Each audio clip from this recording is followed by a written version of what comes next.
Ассаламуалейкум ағайын. Бүгінгі тақырыбымыз тәуелсіздік туралы. Тәуелсіздік терең ұғым.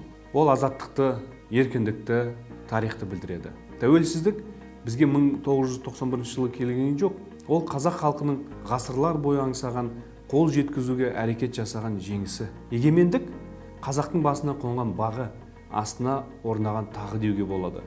Қазақ елі талай белестерді бағындырды.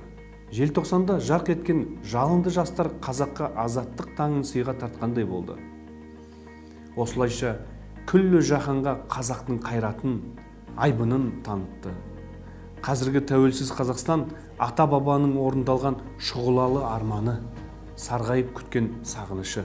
Тәуелсіздікке ынтымағы жарасқан, аузы бірлігі берік халық қана қол жеткізе алатын өткеніміз нақты дәлелден болып тұр.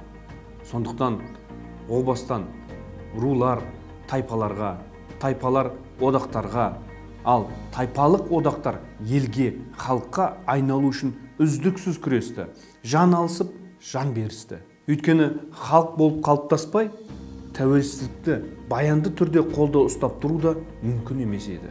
Мұны бұрынғылар жақсы түсінетін. Егеменді болу деген өз тағдырыңды өзің шешу деген сөз.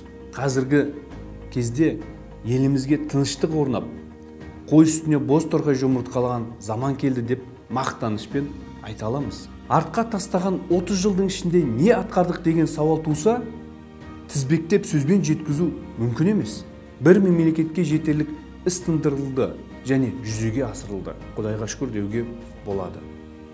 Экономикалық жағдайымыз жақсарып, әл ауқатымыз Құдайға шүкір артты. Қазақ мектептермен де, балабақшалар да саны артып көбейіп келеді.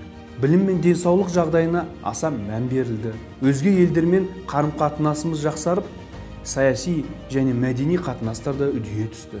Еліміздің барлық саласындағы қызметкерлерге шет елдің түрлі саладағы мамандармен тәжірибе алмасуға жағдай жасалып келеді. Осының бәрі тәуелсіз елдің мақтанышы деуге болады. Төгілген қанның өлмеген жігердің отымен келген тәуелсіздің қадірін білейік ағайын, оны қастерлейік. Әрқашан көк туымыз көкке қалықтап, ынтымағы жарасқан ел болайық.